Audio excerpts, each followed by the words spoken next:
Guy Martin is a third-generation lorry mechanic from Lincolnshire. Started on lawnmowers at 6-year-old. And then 12-year-old, moved on to trucks. Used to bike to work to go work with my dad. Could not get to work fast enough.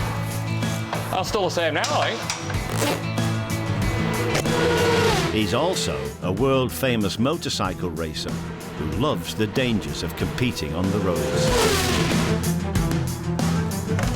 As a mechanic, Trick as you like. he's fascinated by the era when British workers and extraordinary feats of engineering made this country great. The Industrial Revolution. That's when we was like the leaders in the world, wasn't it? Bar no one, really. We was the boys, weren't we? So, in this series, he's going to find out how we did it by getting stuck into 6 major restoration projects around the UK. He'll have to work like the grafters of the past. It was the normal thing to be doing 12, 14, 15-hour days, that sort. And I think, yeah, that's all right. There's nothing wrong with that. He'll follow in their footsteps to learn about their way of life That's all right. and the dangers they faced. Let's some eat off that.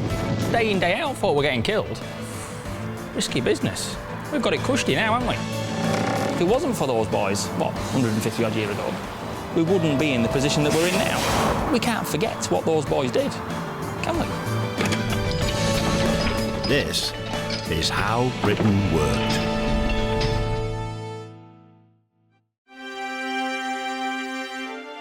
"200 years ago, the Industrial Revolution swept across the whole of Britain.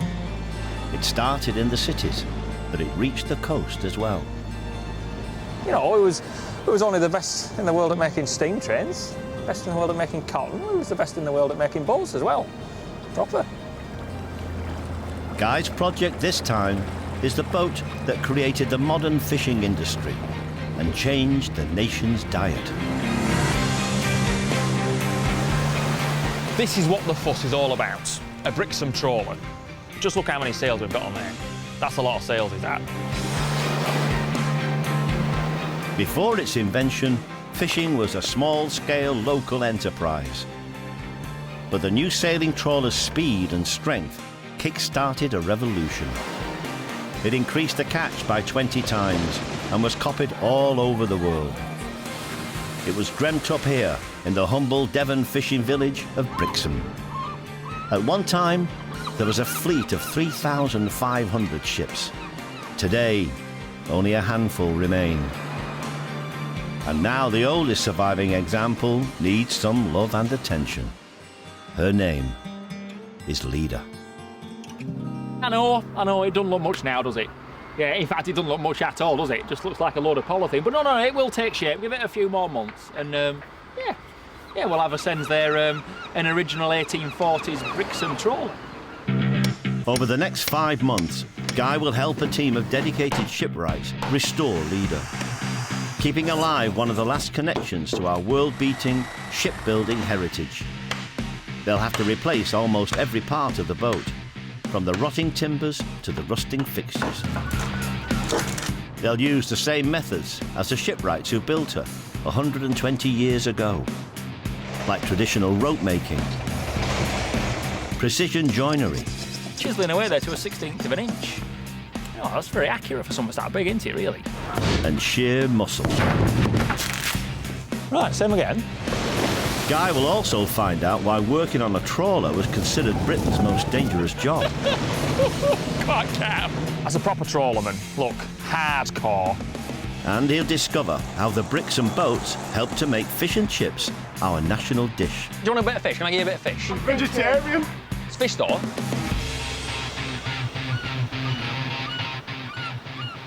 Leader's restoration is a massive £500,000 project, funded partly by the National Lottery.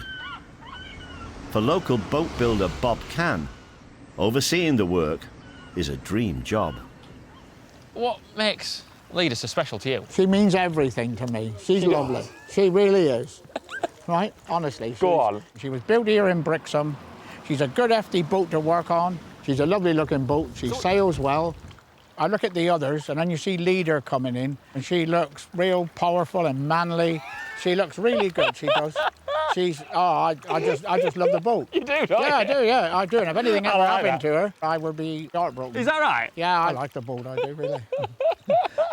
And if anybody else, and if they ever give the work to anybody else, I'd be more than upset. I have put a lot of hard work and a lot of effort into that old girl. She's not looking very healthy now, though, is she? Coat of paint. We're going to give her a lick of paint before she goes out. Built in 1892, Leader fished British and Scandinavian waters until the 1960s, when she was turned into a sail training boat. After years of wear and tear, she now needs a full restoration, and if the team are successful, she'll be used to teach young people how to sail once again. Look at that. Look at that grit. Heap of rotten timbers. You see it? Leader, she is knackered. Yeah, she needs doing, doesn't she? She does. We need to keep her going. It's Guy's first day as an apprentice shipwright, and his work will begin inside the hull. Well, I'm going to get on the thing first. Hey? All right. You coming in then? Come on, you've got to come in, haven't you? Stuck in. Come on. All right, lads. But yeah, you've got some work on here. We've got no masts at the moment, as you can see. The boys are flat out getting her ready. I mean, there's 6 months' worth of work here. 6 months' worth of work. You know, but look at her. It's massive, isn't it? It is. Look at it. It's a Ferrari of the trawler world. In 1840s, lads. In 1840s. Yeah, 80 foot long. Yeah. But she's a bit sorry for herself at the moment. There's a bit of work to do, so yeah, I best get stuck in. Shipwright Andy Savage is in charge of retraining the truck mechanic and making a carpenter of him. Well, where do you want me then? Well, you could give us a hand fitting that beam if you like. Yeah, it'll do for me. Right. The first essential task is bracing the hull. New crossbeams need to be fitted along the length of the boat. It wasn't just the speed that Brixham trawlers were famous for, it was the strength. You see, because they had right big oak beams like this. You see, and that's what we're going to fit today. 22 of these oak beams to fit in. Okay. Right, all on your toes, isn't it? Hey? The tradesmen, aren't they? It's not going to look any different besides the flat caps and the coats, is it, really? Eventually, a new deck made of Douglas fir will be laid on top of the beams, so they need to be perfectly level. Right here. Yeah, that's it. Okay. So that each beam sits flush, Guy needs to carve a slot by hand into the shelf. Now we've got to take him down. It's about 5/8 of an inch. Oh, you see, you're an imperial man. That's it, old-fashioned, isn't it? Yeah, I'm a bit knackered with that. What's an apprentice shipwright? Team maker. A ship wrong. What do you reckon?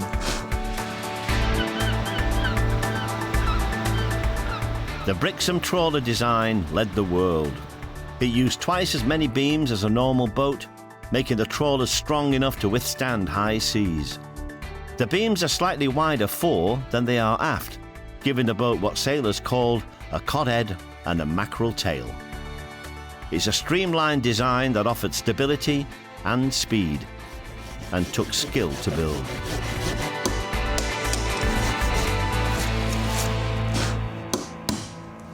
Well, must have been here. I must have been on it for kind of 2 hours, eh? I'm still not near. Well, I am. I think I can see the light at the end of the tunnel, eh?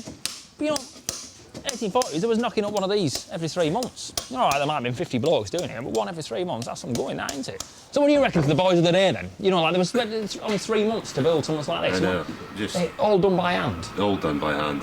It's just tough as old boots, really, isn't it? Proper grafters, The eh? hands like a monkey's foot. Leader holds a special place in the heart of her skipper, John Cuthbertson. You lived on it. Yeah. Lived on it for 6 years. Yeah. Oh, so you do know, you are quite attached to it then. Yeah, got a soft spot for this one. You have. After 4 hours' work, Guy is ready for Andy to judge his carpentry and see if the beam will sit flush. What do you reckon, Andy? Here we go. What do you reckon, bro? Go on. Both ends of the beam need to fit snugly.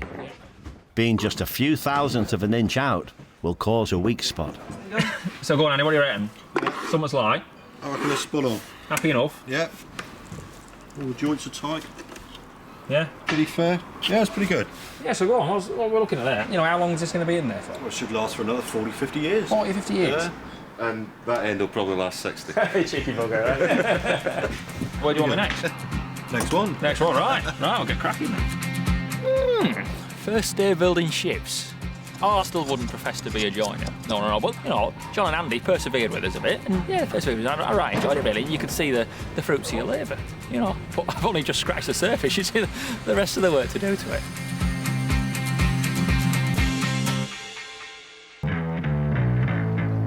Guy Martin is in the South Devon town of Brixham, helping with the £500,000 restoration of the boat that transformed fishing in the Industrial Revolution and changed the country's eating habits forever.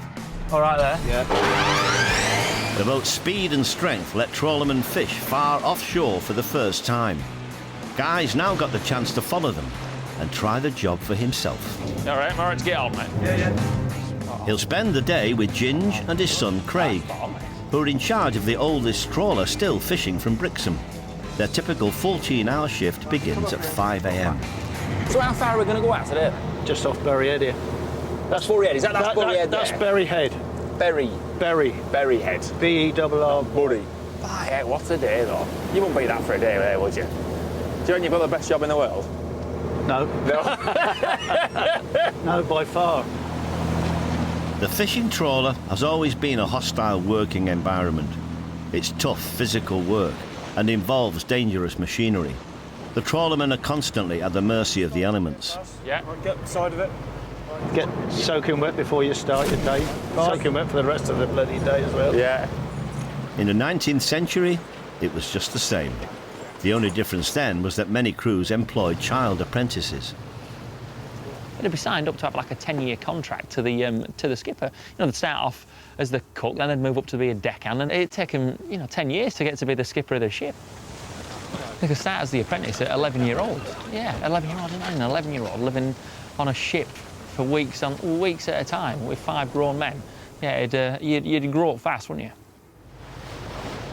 Modern-day boats have motorised winches. 19th century crews had to haul the heavy nets and sails by hand. All right. Yeah, you're doing well, yeah. And how far will these go out then? These are about 60 fathom. 60 fathom, what's that? A fathom is 6 foot. So you did a maths. A fair bit then, fair bit. That us? Job done. Yeah? We're fishing. We're fishing now. Yeah. It was a right well-paid job at the time. Loads better paid than miners and factory workers. And it needed to be. It was you needed danger money. The threat of drowning was ever present. In the late 1800s, the death rate was 10 times worse than mining, making it the Industrial Revolution's most dangerous job. Look at that, what's that? 3 foot high, 2 foot high? Get it wrong, you're slipping over, you're going over the side. That'd be me. So this is quite a calm day then? It's not rough. It's not rough by any means. Not rough, it's not rough, boys. Hey? They're all clinging on. They've all got a bit of white in their faces. It's quite calm, this, hey? Quite calm. In high seas, the work can be terrifying. In the 1870s, an apprentice trawlerman from Grimsby was officially recorded as having been frightened to death. So what's this doing? This is bringing the back end of the net? Yeah, this is bringing the bit of the net in with all the fishing. Yeah. The cod end. It was Brixham men who first invented what was known as beam trawling. Since medieval times, trawling had been done by small boats confined to estuaries and harbours, using tiny nets. But the Brixham trawlers were powerful enough to pull nets that were 20 times larger and 300 metres below the surface, without having their rear dragged down by the weight of the load. Some fishermen's tasks haven't changed in 200 years, because every catch needs sorting by type. What's that fella there? Lemon sole. Put that That's on lemon sole. Oh, we like the orange dots on them. They're the place. That's what you call a fluke. It's of the place family. Put that one up there, in the mixed one. That's the place. That's undersized. Come back on his big Squid. Bloody hell. What use is he then? Nice. Is he? Yeah? Yeah, lovely squid. Once sorted, the fish then have to be gutted to keep them fresh on the journey to market. No. See ya? No. This is no... Hang on, what's what? Yeah, there. nearly. No, you're just turning your knife the wrong way. Turn it the other way so you're flicking the gut out from the other way. Right. Yeah. That's it. So middle of winter out, you're out on deck doing that. Don't matter what it's doing, day and night. No, day and night. It's got to be done. You can't throw fish with guts in it, so every single fish has got to be gutted. This is the same back then. You went like Victorians and that. Don't matter. Oh yeah, there's only one way to gut them. No different. They wouldn't have brought them back to shore with the guts in. No, no. It's not going to be flapping in a minute, I'll tell you. He's putting up a fight, this man. All right, how's it going? Slow. Slow. Yeah, you done it. Well done. Back at the harbour, Guy's catch is landed, ready to be sent to auction. I'm just looking at this picture here. Like, it's quite similar. You say it? Well, that's what I've been doing with Ginge and Craig today. That's a tough day's work, is that? You know about it. By the end of the 19th century, trawlers were spending 8 weeks at sea, landing huge catches as far afield as Grimsby, the Bristol Channel and the Irish Sea. It was a gold rush. Today we're living with the troubling legacy of that overfishing and dwindling stocks. But back then, the main concern was how to feed a hungry nation.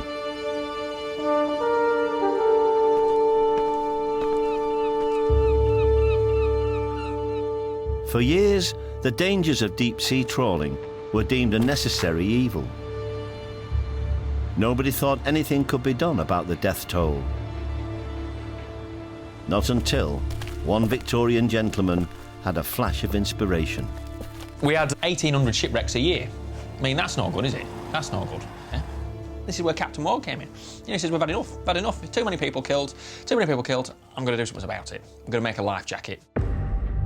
Captain Ward was an inspector with the lifeboat service. He invented the life jacket in 1854. It's worn here by Henry Freeman. He was the only member of the crew to survive when a lifeboat capsized in Whitby in 1861. He was the only one wearing one of Ward's life jackets.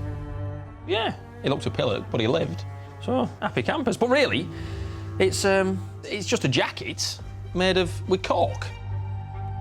Guy wants to find out for himself if the crude design can really keep him afloat. We've got all these lumps of cork, and we've got an Ivy's jacket.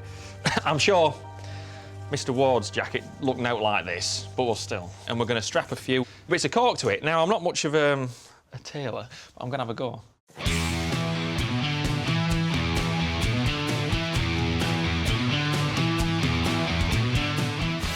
What do you reckon? Is it looking so much? No, yes. Ward knew that cork was light enough to wear, but was also buoyant. It's all right talking about all these things and you know, and reading books and you know, just reciting what's written in these books. We don't want any of that.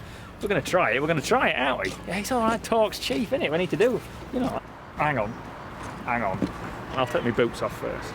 I'll take my boots off. What's the worst that can happen, eh? I don't know. What's the worst that can happen?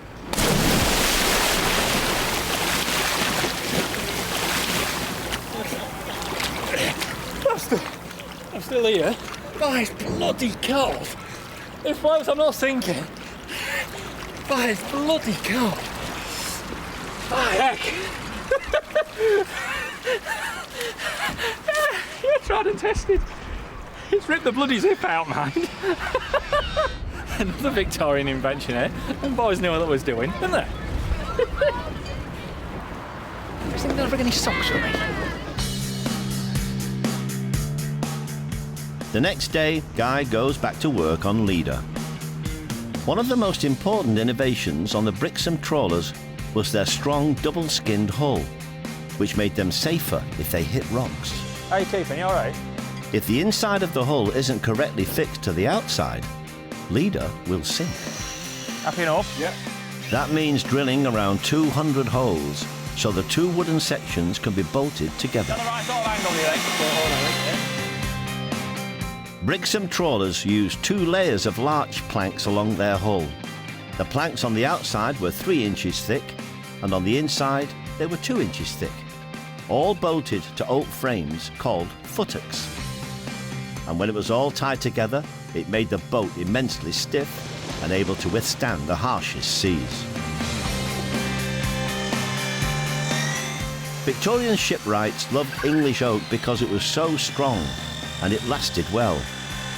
But it was also very hard to drill. We're getting a fair idea what them boys was up against. So, yeah. So, you say what was he using, John, back in the, what, 120 years ago when they was making it, originally? They would be using a hand auger, which is a long piece of steel, not dissimilar to the drill bit there, but it would be wound up by hand and just get winding it into the timber. You'd be there an hour or two, wouldn't you? Hey? To make sure each bolt fits into the hole perfectly, the hole must be countersunk, which means first filling the hole in again. We need to make a plug, which will fill about an inch of that, Yeah. so you can restart your drill from the outside. Right. Yeah? No, It will become, no, I don't think... It's clear as mud. Yeah. It will all become apparent as soon as you fit it. Right. Trust me. So if I get this round then? You make that round. Yeah, spot on.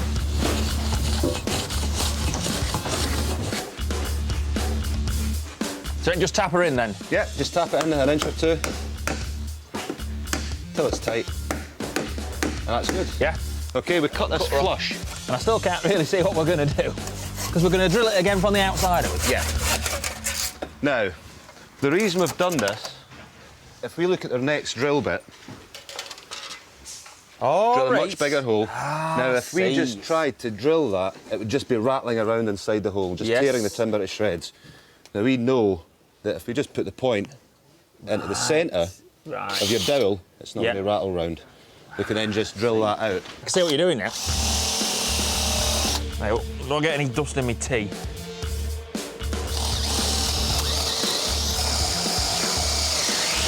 That should do it there, I think. Spot on. Spot on. That. The bolt can't be inserted straight away. It first needs to be prepared to protect it from the tannic acid in the oak. Often you will have ships that are known as iron sick. So there's Iron sick? Iron sick. So there's no rot in the timbers. What has happened is the acids within the oak corrodes the steelwork. So, you know, and boats have sank because of it. To avoid iron sick, the bolts are painted with bitumen. So, And John has another traditional trick up his sleeve to guarantee a watertight seal. String. So you see that? That cotton round there, you know, when that gets wet, it's going to expand. There's no way water's going to get in down here, so... Shall I put that in then? Good man. Yeah, spot on. Spot on.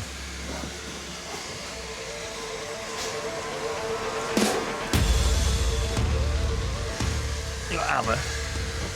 Oh, all right, big hammer.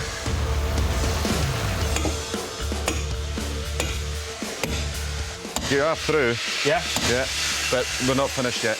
Oh! It's a bridal punch. I'm trusting you. Yeah. I'm trusting you, Guy. Yeah. Oh, heck. There you go. The methods that you're using are exactly the same as it was and has been for centuries. All right. Well, that ain't coming out of there in a hurry. You see, it's just closing all that gap up there. That should do you, really. Happy enough? Yeah. Yeah. Spot on. Spot on. Right. That's one done. That's one. A couple of hundred more to go. Oh, right. Before Let's lunch. get cracking.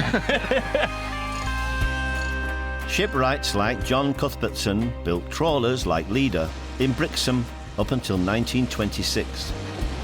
The local fleet remained largely sail-powered until the Second World War. But elsewhere in Britain, where coal was more readily available than on the south coast, fishing fleets began to turn to steam power. Grimsby had over 400 steam trawlers. They could fish as far away as Iceland, and the size of Britain's catch grew once again, this time sevenfold.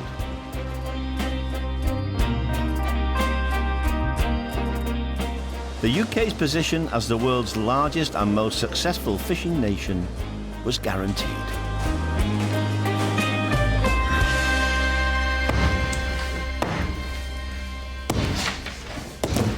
Back at Leader, Guy works into the night to keep the project on schedule, removing the rotten deck on the front quarter of the boat.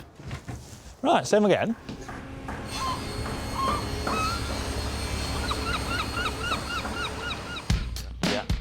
A few days later, the new deck is laid and ready for its cotton-laced joints to be waterproofed. There you go.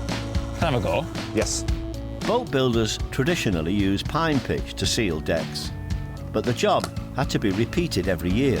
On. Deal. Shall we have another lap down there? Yeah. The modern rubber mastic Guy's using will last for 10 years. And how satisfying is that? Yeah. Oh, you could do that for a lifetime, couldn't you? Leda is a lot closer to setting sail once again, but the hardest job of the restoration, erecting her new mast, is yet to come.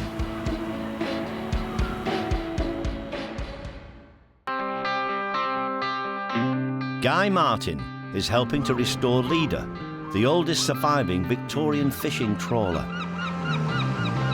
He's now investigating what is perhaps the boat's most enduring legacy.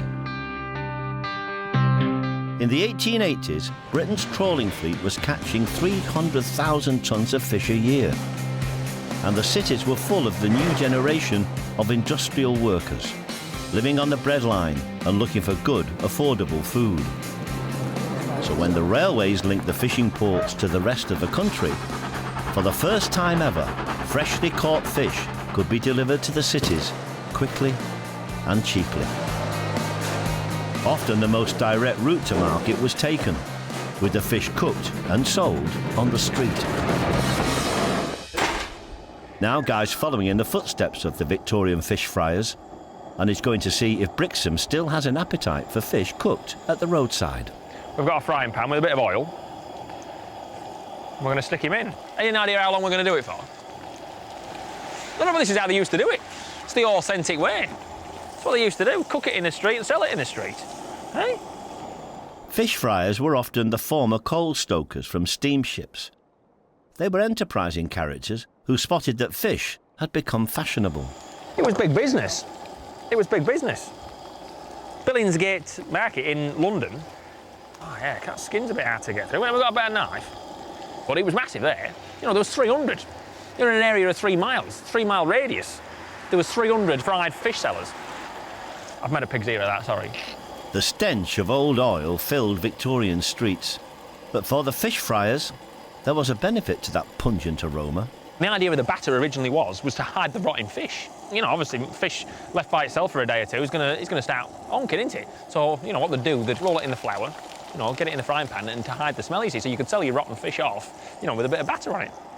Thinking, up there for thinking, down there for dancing. Hey? I don't think there's anything in there that's gonna kill us, is there?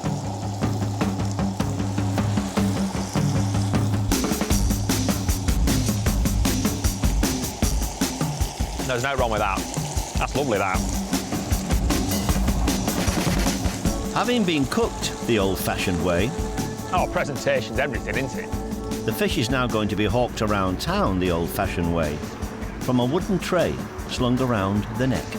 All right, mate. All right, Chief. You want to try a bit of food? You want to give this bit of fish a whirl? Do you want a bit of fish? Can I give you a bit of fish? Vegetarian? It's fish store. I'm veggie. I'm proper veggie. Go on, get a big handful. Don't be shy. I told him Jamie Oliver's got notes on me. It's actually quite nice, actually. Hey, see? Surprising. Yeah. Give her a whirl. Freshly made, only 10 minutes ago. Well, go on. Nothing else, all right, isn't it? It's all right, isn't it? Your dog wants a bit. Nah. He's a brave man. Yeah, so I'm going to try some fish. Go on, give it a whirl. Let us know what you reckon. There, a bit of... We've just fried it on the street there. Very nice. No bother. See you later. Cheers, mate. Thank you very much. It's quite nice, that. I've tasted worse. I said, what do you reckon? Yeah. It's all right. Tasted worse, but tasted better as well. He has. What compliments this man, isn't it? Hey? A bit of a success, really. You know. All right, it was a, it was the Victorian working class meal, wasn't it?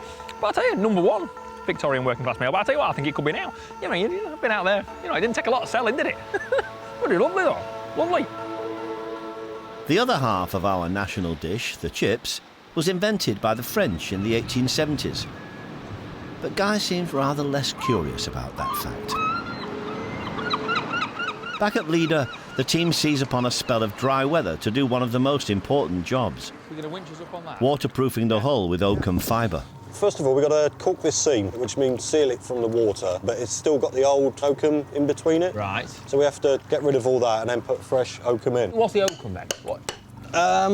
That's the oakum. Like a bar, like a string? Yeah, that's just off a hemp plant. We do that just by tapping the old out, really. And the iron's shaped so it doesn't go too deep into the seam. It will pull itself out as you tap it. Right. And that's got a chasing iron. Right, what we want to do now is to tap the oakum into the seam, just tap it in and twist it in. Spot on. Can I have a go? Yeah, of course you can. And just tap it in. That's it.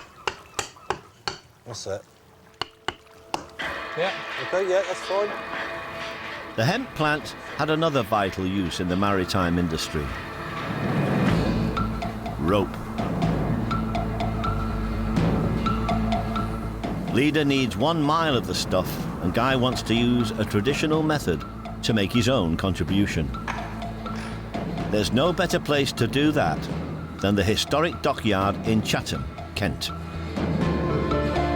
Hundreds of years ago, they made ropes for the Navy here. Today, it's still going strong, making rigging for traditional and modern ships. Well, it's Grade 1 listed, is this place. Grade 1 listed, I mean, that's the same as, like Buckingham Palace. I'd rather look round here. Fascinating. Ah, yeah. It's a fair length, isn't it? You can't see the bottom, can you? 1/4 mile long. Well, I reckon, when this was built, the biggest brick building in the world. Okay, that's fair going, that. Okay, biggest brick building in the world. The 200 men who worked here in the 1800s made 5,000 tons of rope for the Navy, with just a few state-of-the-art machines to help. What's that there? What's that do? Look at it. Looks like something's out of Jason and the Argonauts. Or Mad Max. Master rope maker Fred Cordier has worked here for 50 years. He'll help Guy make a rope that can tow Leader out to sea. Now then, Fred, how's it going? All right. Pleased to meet you, mate. How you keeping? I've seen you on telly. Ah, no to do with me, mate. No to do with me. Crime Watch, maybe. Rope making is all about twisting fibres together for strength. This machine combines yarns of hemp and manila before they're twisted into a strand using the Maudsley forming machine. It takes 3 strands to make 1 rope. It's just a bit back to front, walking backwards, steering it backwards. You know, you have to go left to go right, right to go left. I can see the end now. I can see the end. We're all right. We're all right. That strand is now ready to be twisted together with 2 others. They're laid out on trestles to stop them tangling. Okay. Yeah. They're wound together on the Trawler. The fibres that make the yarn, they're spun in an anti-clockwise direction, and then we have the yarns that make the strand, they're spun in a clockwise direction, and then we have the strand that makes the rope, which is spun in an anti-clockwise direction, and all those actions of anti-clockwise versus anti-clockwise all fight against each other and holds the rope together. Fred uses just his touch to make sure the 3 strands are woven correctly. He's controlling the speed of this, so we get a nice constant twist across the length of the rope. So there's a brake. You see that there? That's a brake pedal. Fred's got a brake pedal there. I mean, Fred's been doing this. How many years you been down here? 50. 50 years. So it's just all on feel then? Yeah. And this is just the same way that the boys were doing it back in the day. They was making ropes for that ship of Nelson, Victory. And this would be the same way they were doing it? Yeah. Just the same? Exactly, yeah. That's it. That's it done? That's it. Finished. The rope's done? Rope's made? Yeah.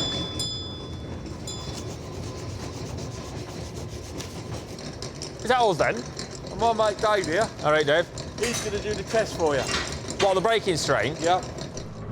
Every rope is tested to see how much weight it can take before it snaps. Hey, go on, come on. Right, here you go. A sample length is stretched by hydraulic rams. How do? Normally, a rope like this would withstand 6.8 tons. I'm a bit nervous. I'm waiting for something. I like a bit of that. So what we got there? What we got? Oh, that's done over 10 ton, that. Yeah, about 12,000 kilos. 12,000 kilos, about 12 ton, that. There you go. Good bit of spinning work there. Hey, good bit of rope. Yeah. Thank you very much. Leader weighs 120 tons. but the rope should be strong enough to tow her when she's floating. Right, so that's us then. Can you weigh it for them and pack it, please? Yeah, spot on.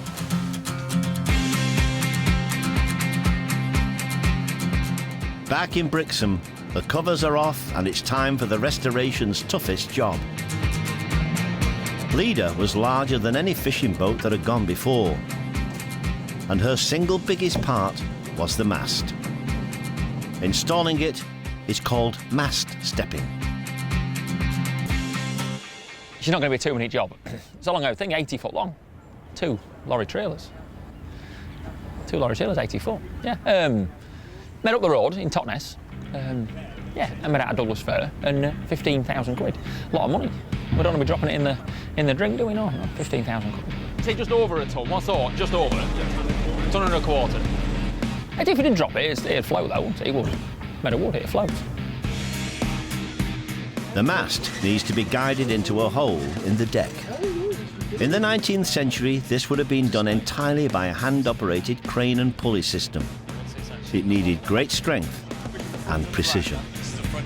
Yeah, this is like the powertrain of the boat. It's the engine. It's the boat engine. Getting the mast and the rigging and the sails and all that adrift, that is its engine. So that needs to be right. The base of the mast sits in a 4-inch slot in the keel, on top of a coin to bring good luck. This one has been in place since the last time the mast was replaced. 1922, you see it on the bottom? You see it on the bottom? Where do you want it to be? You're right there. It's on the bottom, just there. Is it here? Whoa. Whoa. Righty out. That better. Okay, straight down. Whoa. Whoa. Righty out. Oh, it's a nice fit in there, isn't it? It should be. Made to measure. You could hear it going in. Yeah, you know, it's like an interference bit, wasn't it? Yeah. Now the mast needs to be tensioned with ropes to secure it. Nick, guys. Operations manager Nick Legg ties an old-fashioned Prusik sling, still the fastest way to hoist a rope. They wouldn't want you using that now, this Prusik. Well, no, just people don't know Why about would they not it. teach that? People don't know about it. It doesn't get taught, so people don't learn about it, and then people don't use it, and that's how stuff is lost, how techniques are lost. This rig is how it would have been 120 years ago. It's nothing changed. So by teaching it, we keep the history alive, but also the techniques. So sail the boats. The tensioning ropes are covered in tallow, so they don't snag when pulled tight. Still now, like standard grease, you know, non-synthetic grease is all animal fat. So I suppose, yeah, same as that, isn't it? The mast is pulled straight, and it's set perfectly. Not bigger than me. Finally, an eager volunteer is needed to disconnect the crane from the top of the mast. I must have had some trust in them, boys. Do you reckon I was about 60 foot up, you reckon? About that. About 60, yeah, about that. About 60 foot. Get down a bit, mate. Yeah, you're all right, mate. Get down with the crane. Yes, Mom. Ah, lovely day for it. Hey, thank you very much. That's it. Thank you very much. Thank you. Brilliant. Smart. Cool, man. Cheers, well done. Leader is ready for action.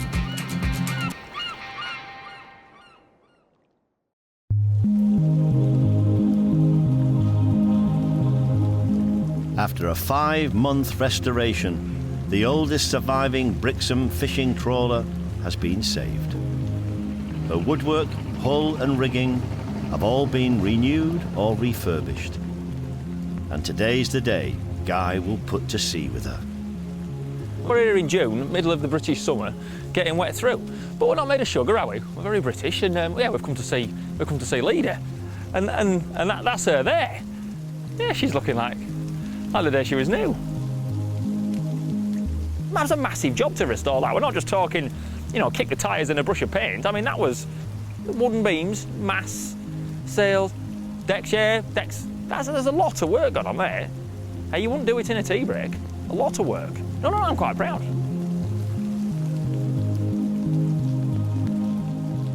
I'm honoured to be able to, you know, given the opportunity to be able to work on stuff like that. And I just think I just feel quite honoured. It's all right, coming out with all that spiel. I want to get on it. Come on, let's have a go. As soon as I got on board, no mincing about. No cups of tea. John says, no, leave the bros, get on with it. All right, well, no chance for a cup of tea. We've always got to have a cup of tea, but no, when John's about, no, get on the job, main sailor. Where do you want me with this?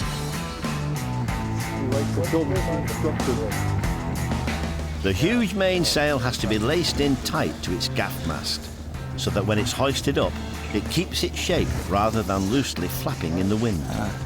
You've got to do that another 35 times. Oh, you're right at that. Is that tight enough for that? Yeah, that's good. Brixham sits in a north-facing cove, sheltered from the prevailing southwesterly winds. Sailboats have always had to be towed out to sea, either by steam tugs or human power. So 16 members of the local paint and rowing club have volunteered to help. Leader, she's a working boat, so we're going to launch her in the original way. We're going to get a couple of gig boats, which are just rowing boats, a couple of them, and we're going to row her out to sea, put up the sails, and get cracking.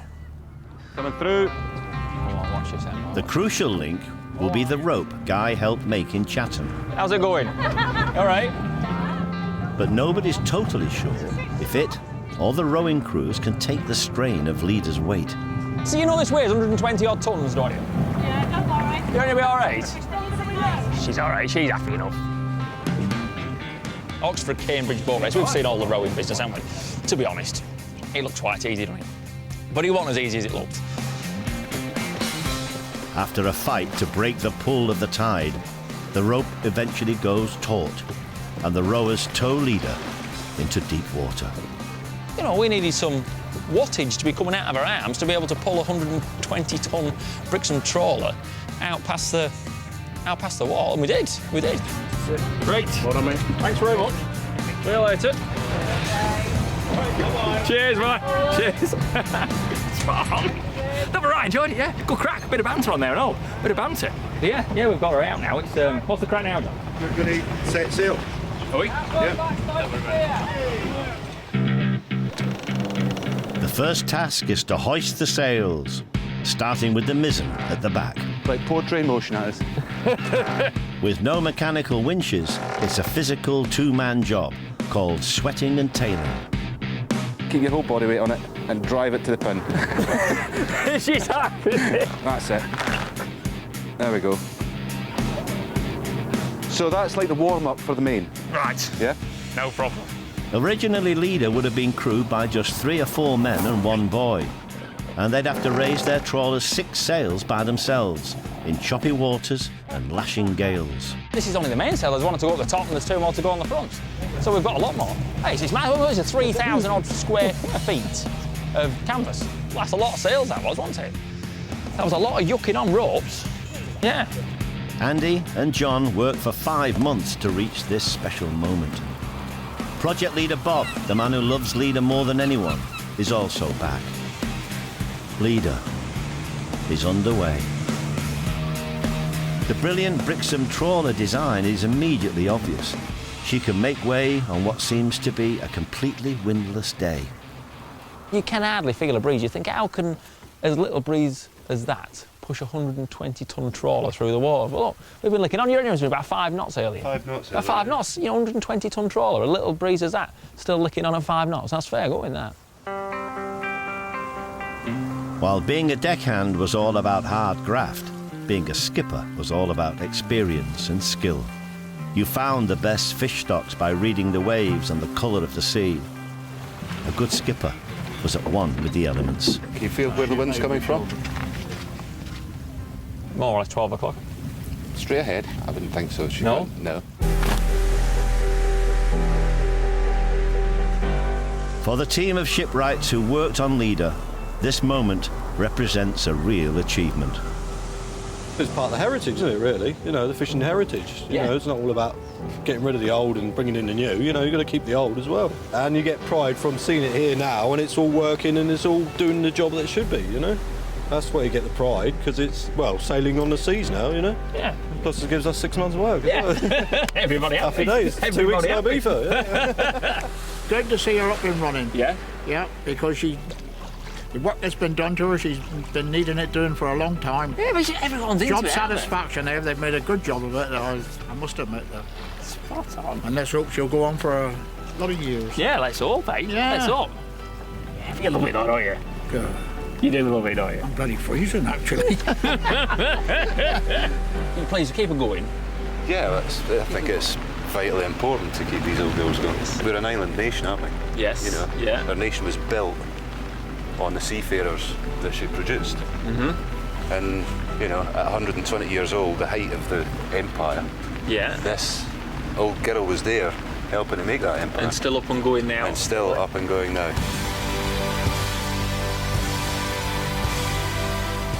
Yeah, job satisfaction for getting it going, but what does it for me more than anything is that it's still doing something useful now. It's not just a museum piece, it's not just a show piece. All right, we want trawling because it's not used for that anymore. It takes young kids out to teach them about sailing, which I think is great. Ready about? You know what he's doing, yucking them bloody ropes, aren't you? You'd learn about life skills and all that, wouldn't you? Okay. Helms away! Dealing with other folk in confined spaces, and you'd learn your sailing thing. Without being dead cheesy or anything, I think as much as we've learnt about what was all behind the Brixham trawlers and the fellas behind it and all that, yes, yeah, that was fantastic. But from what's going on and what that Brixham trawler is used for now, I think that's even better.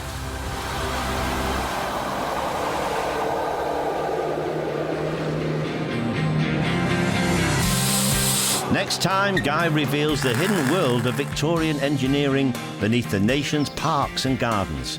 From the ingenious water pump that doesn't require a power source I didn't think it'd go as high as that. to the precision manufacturing of the world's first lawnmower. Let's go and kick some grass. He'll also face his toughest engineering challenge yet, 19th century glass blowing. I think we'll have another go. Yeah, let's have another go.